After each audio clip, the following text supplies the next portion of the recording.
Hello, my YouTube friends and peoples all over the world. DDS here, bringing you part 4 of my Metroid Prime 2 Let's Play. Okay, so it has been a day since I've recorded, so forgive me if I'm a little, tiny bit off-kilter today. I haven't really played a video game all day today, and it's already 6. So, but yeah, what I was mentioning before is that pretty much the only thing that's stopping us from getting into the performance bar is really this door. So if I can get the Phazon Beam to activate, like that way we don't have to go through the back entrance of the Great Temple. Also, since I have Moon Jump, I also don't need to do the little puzzle thing that normally, oh, and also because I have Hyper Beam, but mostly because I have Hyper Beam, actually.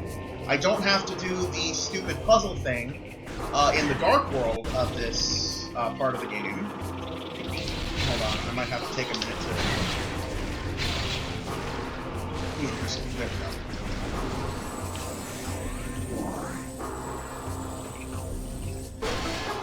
Anyway, I don't have to take a minute to, because normally what you would do is you go through the Dark World, and you go through the dark version of this part of the map here, and then you go to a dark portal, or a light portal rather, that would be right over here, I believe. Somewhere around here would be where the portal is. And then you'd come out on this side, and then you'd go from there. But thanks to my unique strategy of using cheat codes, I don't have to do that! Also beware if you kill the pirates before the dark energy hits them, because it'll hit you first instead. Alright, so a little bit up ahead is the doorway to the other side of the Wind Chamber Gateway. Also, I fucking completely forgot that I'm not playing a fucking FPS, so I tried to use the secondary stick to try to fucking turn. Gotta remember I'm playing Metroid, kids! Alright, so that opens that side of the door. But yeah, normally you'd have to go through the Dark World version of this tunnel area, and then go through probably a 10-minute sequence of trying to get to the other side, and then go through a Light World portal, but there is a way to do it without going through that whole spiel. You don't actually have to do... You don't actually have to do the full puzzle if you can know how to jump properly, and just get to the portal that way. But my method with the fucking moon jump is, like, infinitely easier than even that. Also, here's another big example of the graphical changes that come from disabling fog. Because I'm going to go over here to my emulator screen, just to kind of show you guys a little difference here. And enhancements. There. I re-enabled fog. Looks like it's mostly on this side. So you can see here that it has a bit of a draw distance. But if I disable fog, then there is no draw distance. Just another reason why I prefer to have the fog disabled, because for me personally, I just like how it looks aesthetically. I like being able to see the sharper colors, you know, like the sharper angles and imagery. But okay. So since in the last video we've done Invest in the Agron Wastes, it's time to go to Tarvis Bog. Now in this area in particular, this area is one of the biggest examples of the disabling fog. Because here I enabled fog and disabled it again. You're really going to see the difference when I go underwater. Now you can see that actually, because the fog is disabled, there was actually some graphical pop in there. Most notably that locked door, or the blue door rather, on the other side here. So again, disabled fog, enabled fog.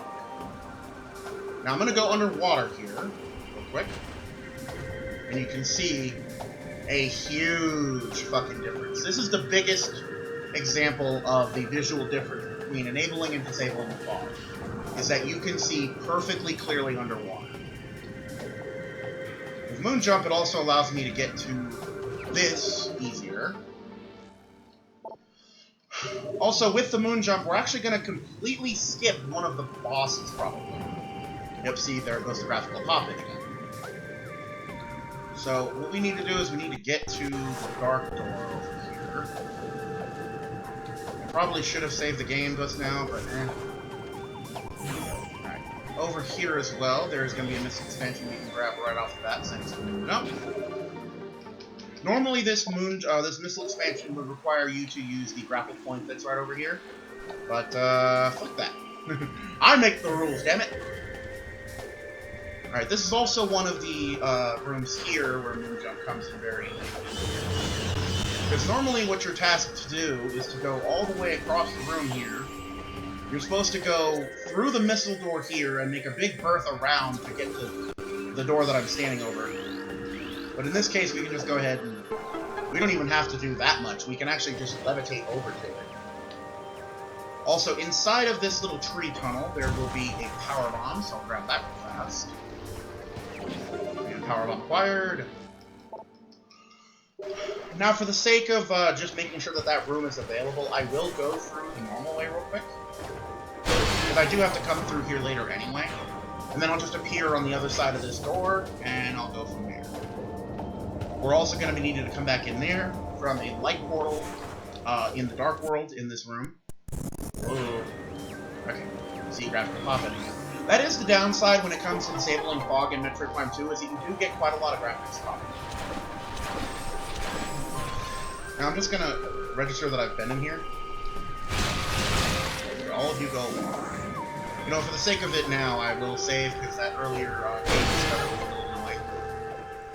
Here where I can at least make sure that I don't have to do that garbage again. Now I'll go ahead and come out on the other side of this door. I usually avoid it because with the moon jump I can avoid this room entirely, and not this room in particular, but the room that's beyond it. Because if you drop to the ground level floor of this room that I'm entering now, you get ambushed by two Wrenchlers, which are kind of like the mascot creatures of the Porpoise Bog. They are very similar to the She-Goth in Metroid Prime. However, unlike the She-Goth, they are far more aggressive and much stronger. Although the She-Goth, the Wrenchlers do not have an adult or child variant. It's only the stationary type of She-Goth, of the Wrenchler here. They do, however, have a Dark World variant, but those are only found in a single room in this game. So I tend not to include it. Now go ahead over here and grab this missile expansion. I could go through the dark portal in this room and head back around and do something with the bridge, but I'll take care of that later. There's another missile expansion over there that I can go. Normally, without the screw attack or the grapple beam, you have to go through this little morph tunnel sequence over here. And there is a fucking sporb here. I'll scan that just for the sake of knowing what it is. That thing will actually try to grab you and pull you into itself, which is kind of annoying, so I just tend to avoid it altogether. Alright, grab a second missile expansion. We're up to 145 now. Nice. Over halfway done. And I'm only in the first stage of the Tortoise Bog, for crying out loud. Alright, there we go. Here's another big instance about the graphical pop-in, because you can see that door kind of took a second to appear. I'll go ahead and grab this energy tank. Unfortunately, I don't think I can moon jump my way out. Nope, I can't. Okay, that's fine.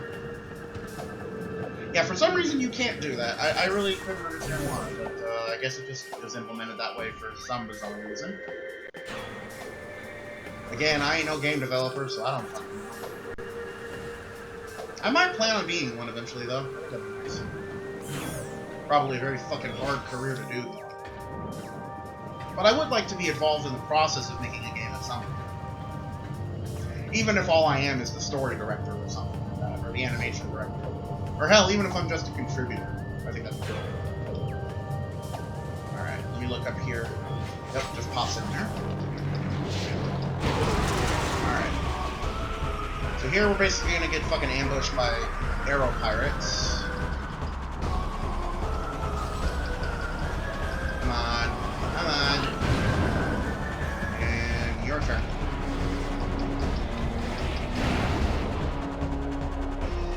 pirates. I guess you could call this sort of a mini-boss sequence, considering we have to kill all these guys to get a power-up. But it's really just the pirates trying to prevent you from getting stronger, I guess, maybe?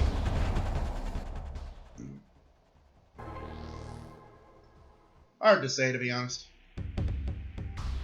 Also, I'm getting a little bit wary about the length of time it keeps taking for the game to load. Like certain things. Like, it keeps staying on a black screen for a bit longer than I think it should be staying.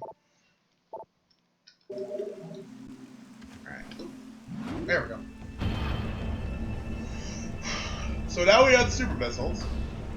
But just so you guys are aware, because I may make this mistake later in the videos, later in these videos, if you have the Hyper Beam cheat activated, you are not able to use any of the missile combinations, nor do any of your weapons, the beam weapons in particular, specifically, use any of their ammo. So even if you switch to the Annihilator Beam, Dark Beam, or Light Beam, it won't use ammo, and also the weapon will not have any of the properties of the weapon that you switch to. So the Phazon Beam overrides all the other beam weapons to be just its own thing.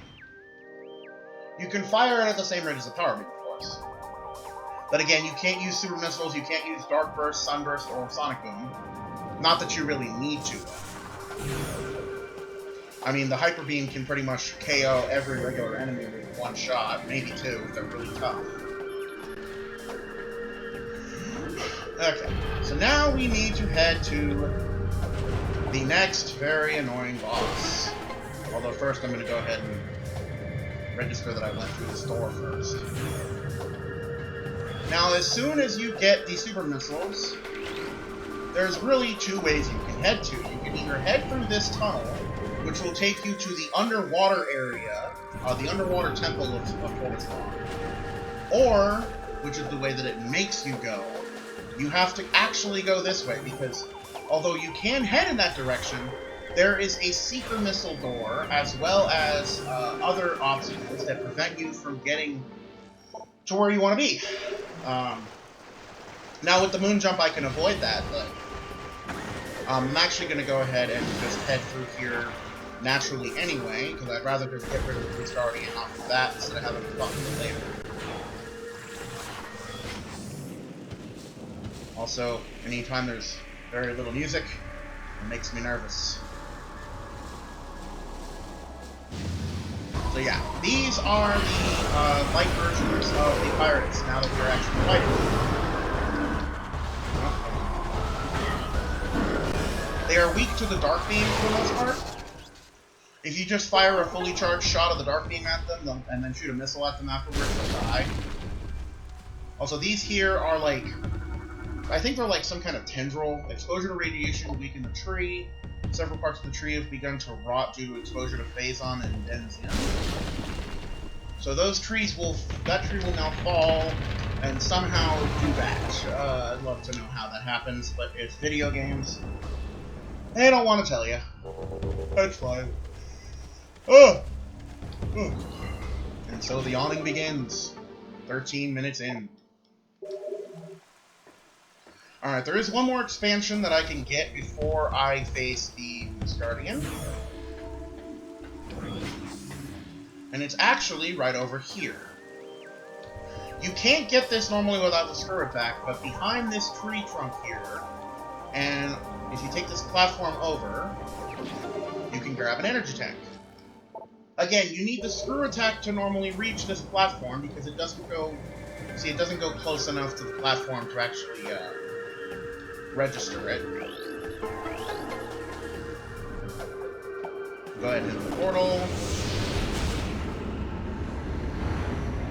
Yeah, many people are aware that the Beast Guardian is probably the most annoying boss in the game, and probably the boss of Metroid Prime 2 that I have died to the most.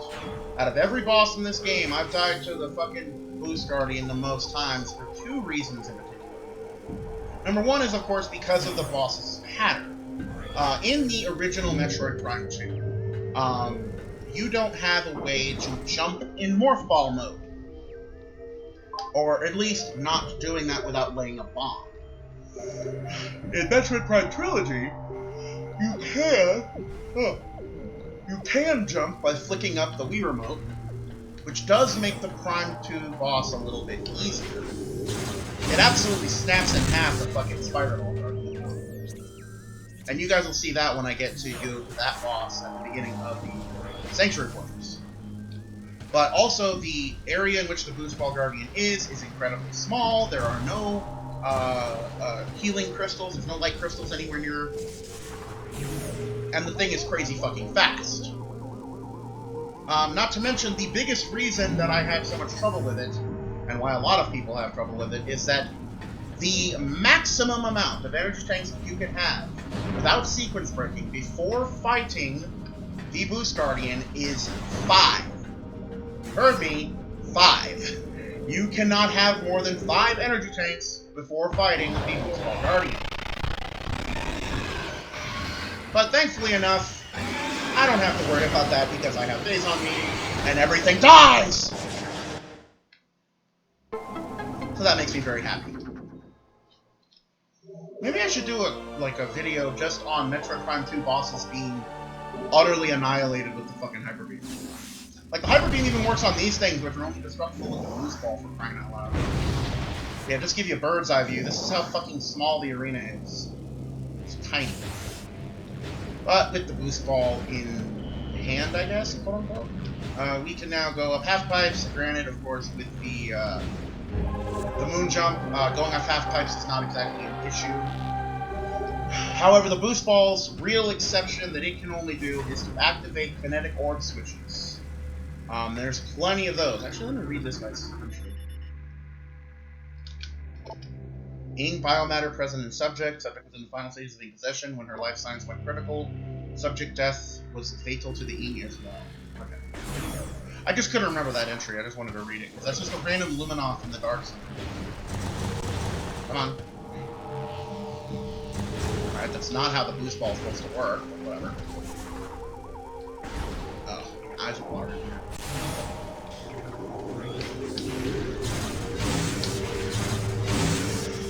But with the Boost Ball in hand, we can head to the light version of this world and head over to activate that Boost Ball switch, which, I think that's a good place to actually end the video here. So, thank you guys so much for watching. If you guys if you guys liked what you saw and you want to see more, please go ahead and hit that subscribe button. Leave a like on the video to let me know you guys enjoyed, and leave a comment as well if you guys are feeling up to it. And until next time, this has been ZDS, making it fun one video at a time, and I will see you guys in the next video.